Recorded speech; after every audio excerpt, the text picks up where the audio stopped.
Okay, welcome back. This is our second part of the lecture on the narrative impulse and probably should be the last video for Unit 2, unless I go really long.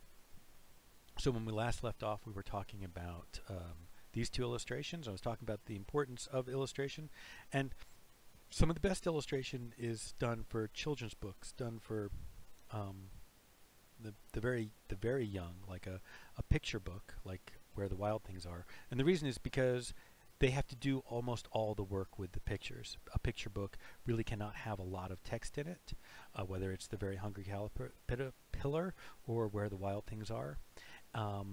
And because of that, therefore, the pictures have to tell 80% of the story. And if you think about your childhood memories of where the Wild Things Are, you might remember a few lines really critically, but you will also remember the pictures very vividly. One of the things I think that's quite beautiful about Where the Wild Things Are, the next time you pick up a copy of it, take a look, is the way the page design changes. At the very beginning of the book, all the pictures are bound within a frame. They got a lot of border around them, and they're on a single page. And as the story progresses, and as Max's wildness starts to take over, the pictures grow, and soon they become big enough to take over a whole page, and eventually then they take over 2 pages. And at one point there's just a bottom border at the very, just a white bar at the bottom of 2 pages, and the pictures go across the top of the 2. And then at the very height of Max's wildness, there's no words at all. There's no white space for text to be in the book at all. So one of the paintings I love to talk about for a number of different reasons, but especially on this topic of really thoughtful storytelling, is this painting right here. This is La Meninas by Velázquez.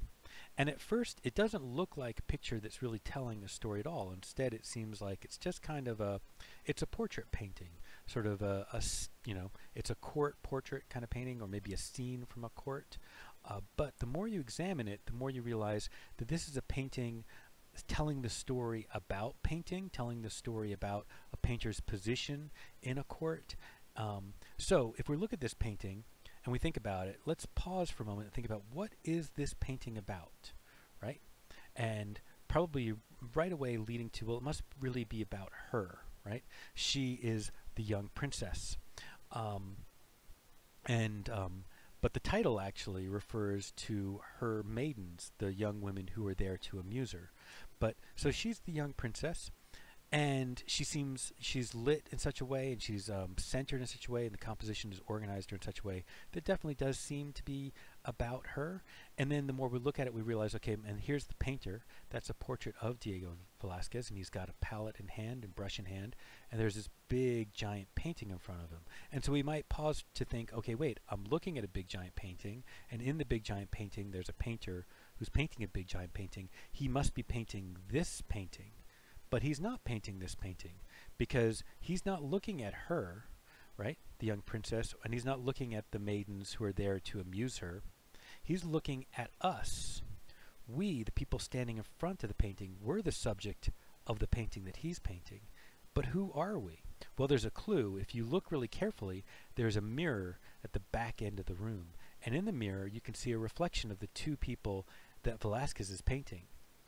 He's painting a portrait of the king and the queen, and we, the people who are looking at the painting, get to stand in the position of the king and the queen.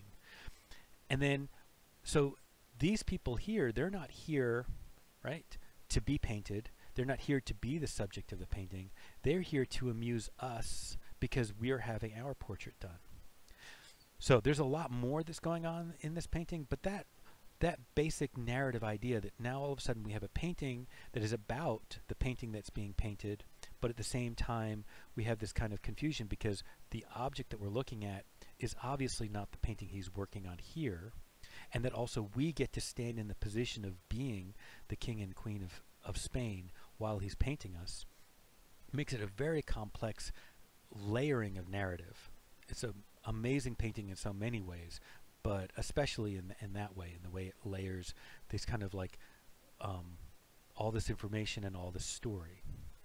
Another point I want to make about narrative is also that many artists especially in the 20th century, have tried to make paintings that completely avoid narrative entirely, that have no story to them whatsoever.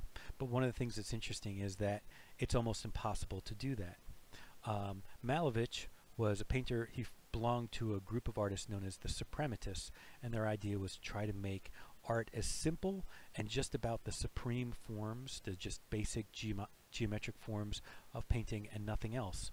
But in this painting, right, there's a red square and a black square, and the two squares seem in conflict with each other. There's a tension between the two of them. It doesn't help also the fact that during this time, the Civil War after the Russian Revolution was going on, and that there's this feeling that red square and black square may be more political than just simply a red square and a black square. But even in this painting here by Guston, which doesn't have any of that possibility of political meaning, still there is this sense that these aren't just shapes, that there's an interaction between these two shapes, that there is something going on. In contemporary art, many contemporary artists attack the idea of narrative in a completely different way.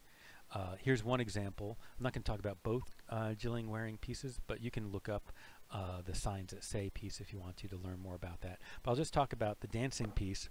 In this particular piece, which she did shortly after graduating from graduate school, it is simply the idea that she takes a radio with her, she gets on a train, and she keeps stopping at different train stations, and everywhere she stops, she gets out into a public place in the train station, she turns on the radio that's playing music, and then she dances her heart out like she's in Flashdance or something.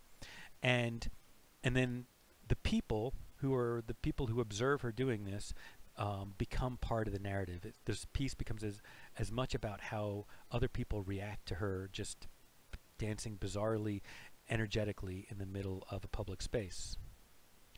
And here's another piece. Is also about a very contemporary way of thinking about narrative. This is a piece by Ai Weiwei, where he bought a set of Han Dynasty urns, the ceramic pieces, and in China there are many of them. They're discovered in fields all the time, but they are quite valuable, and they're especially valuable to archaeologists. And in this piece, he documents himself dropping a piece and it shattering, and so it's a work of art that's about narrative. It's about, well, what happened, but also about why. There is not a great explanation as to why he did it, except the fact he claims that the piece is in some ways about how modern China, in its constant effort to redevelop, is plowing over and destroying the history of China. So I think that might be my last piece. Yep, that's it. So that ends our lecture on narrative, and that ends Unit 2.